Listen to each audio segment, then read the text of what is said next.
guitar necks, and go.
Well, you probably just sat through me sawing a bunch of wood, cutting a bunch of pieces, and maybe you're wondering what some of those are actually for. This is the back for the acoustic. What you're going to see ultimately is got a walnut strip down the middle. A little concerned these panels have a little bit of a warp to them. That's why I haven't totally cleaned them up. I don't know if you'll be able to see that in the video. I'm hoping when I glue this all together, I'll be able to flatten it out, maybe spritz it with some water. I don't know. I guess we'll see. This piece here, this is going to be the neck for the electric guitar. It's going to be 3-piece. Going to have a walnut center stripe. You may wonder, well, it's flat. How's that going to work? What we're going to do, one of the upcoming videos, we'll cut a scarf joint in it, and you flip it over. And if you do it right, you can hardly even see it's in there. You'd actually probably be surprised how many guitars have that done to them. This is going to be the acoustic neck. That's a 3-piece also. We'll glue that up here in a minute. And this little piece, I'll stick a photo in here of one of my other guitars. What I like to do is I like to put a little bit of a bevel where your arm would rest on the body. Here's an example of what I'm going to go for here. This is one I built a few years ago.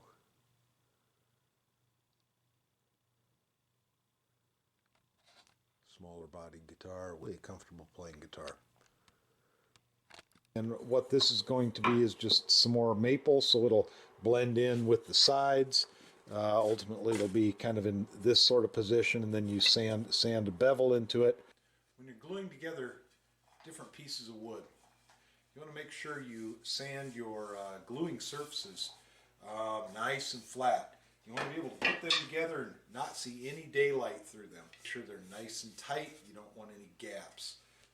60 grit, 80 grit, 100 grit is fine for the sanding. You don't want to go too fine. Actually, the coarser the better. I don't know if it's the hairs that kind of bond together, soak up the glue, soak up the different color from the sawdust in the glue. Just seems to work a little better, so you don't have to get too crazy. The 2 pieces do need to be nice and flat relative to each other, though.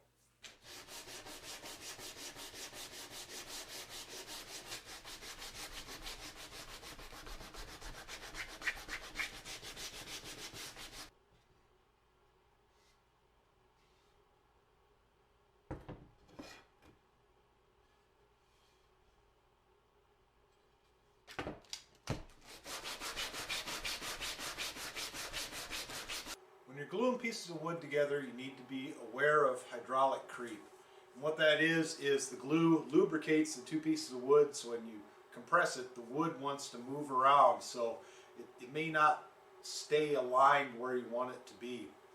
The way to address that is I'll take a staple gun, and you want to, again, think about where you're going to be routing away, what you're going to be sanding away.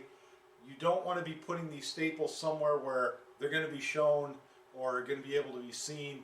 I'm going to place them high up, so basically they're going to be right underneath where the fretboard would be.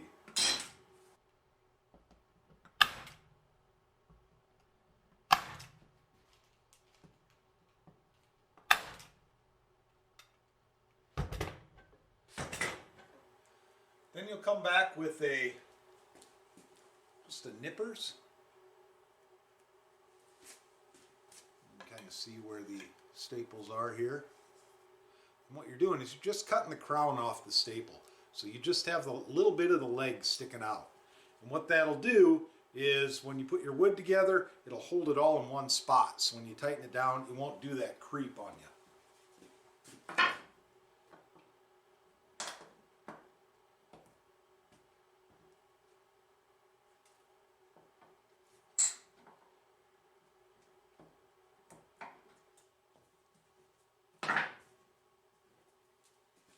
Try to show that to you. You kind of see one of the little legs sticking out here. Similar here. So you can kind of envision how that's going to hold it and keep it from sliding around. So mixing up our glue. Got our bag of walnut dust here.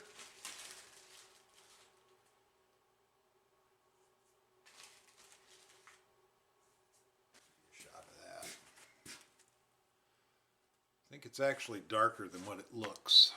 Looking at my monitor here, it looks pretty light, but it's actually very dark brown. We don't care about ooze out because it's all going to get sanded off or sawed off. Before I started, I ran around on this table with a razor knife, razor blade. Get out of there, buddy. And made sure it was nice and flat, no debris, no pieces of glue or epoxy on it. That way when you set your wood down on it, it's not tipping you or moving you or denting the wood. It's just a nice flat surface. That's one of those lessons that unfortunately I've learned the hard way. Buddy, you're not helping. You're going to be glued down.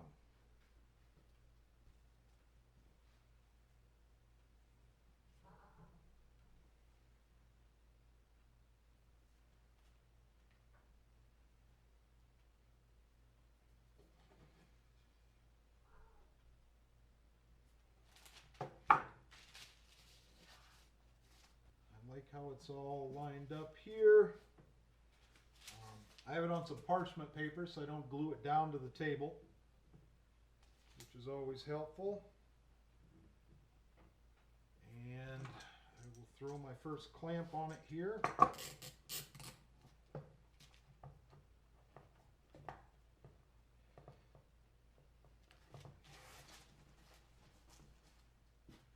Yep.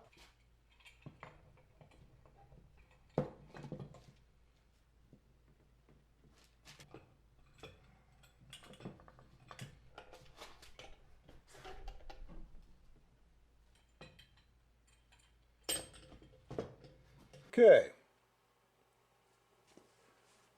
Have it clamped really good. Lots of good glue ooze out. Not even going to bother cleaning that up because that'll all get removed once we get to shaping the neck. But that's how it's supposed to look. Typically when I'm sanding the edges for a piece of wood like this, I have a aluminum bar here that is nice and flat. And I'll put some stick-on sandpaper to it. It gives you a little bit of control, really gives you a nice square edge on it. That's really critical when you're trying to join two pieces of wood.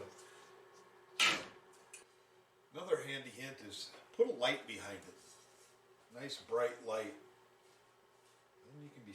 Then you can be confident that if you don't see the light, you're going to be successful. Here's an example of what I was talking about, if you could see daylight. So what I'll have to do is I'll have to sand this out a little bit here. I have to sand this out a little bit here till all that goes away.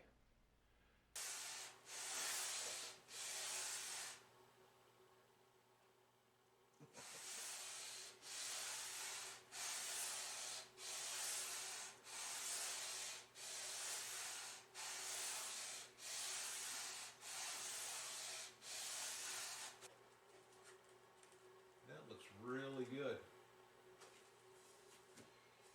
You'll want to mark the surface that you've sanded in relationship to the other surface, just so you know you get it all back orientated correctly when you go to glue it together. Hello, Leonard. Well, we're down to the last GoPro. The other camera took a digger. Hopefully this pulls through. This fixture here looks a little bit redneck, and it is. Applying the glue here.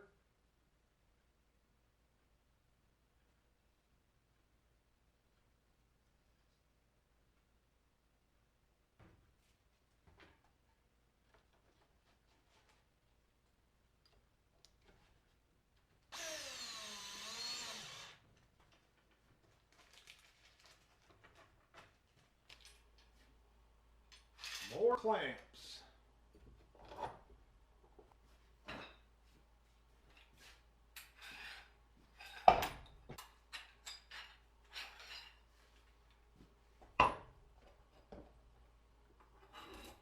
I'll give you a shot of the centerpiece here in a second once I get the final clamp on. Okay, like I said, it's a little bit shaky on the design side, but it appears to work. 2x4 just pinches it as you put the clamps on. I added a couple of these. Normally I only have one or two just to kind of keep it from popping up as you're compressing it. But again, like I said, since there was a little bit of cupping to these two pieces here, I really want to restrain it, try to flatten it out. I don't know if it's going to work or not. I guess we'll see. You can kind of see the glue ooze out there. So I think we'll be okay with our seam in the center. Well, here's the final damage. Total of 24 clamps used. 2 neck blanks clamped up. Got the back clamped together. I'm not going to say we used all the clamps I own, but we were getting close. Hey, I hope you enjoyed today's video. My original intent was to work on the acoustic a little bit, put the kerfing on, the head and tail blocks, the side reinforcements, things like that, but my kerfing is on back order. So once that comes in, we'll get back to that project. In the meantime, if we don't see it by next week, we'll focus on these necks. I have a friend who's got a 60s era Diamond electric that needs a little bit of work. Maybe we'll look at that. I don't know what we're going to do next week. Or maybe I'll just shoot a full video of just playing with the cats. I guess what I'm saying is, don't be afraid to subscribe. Take a look next week, see what I decide to do. Then we'll both know. Till then, see ya.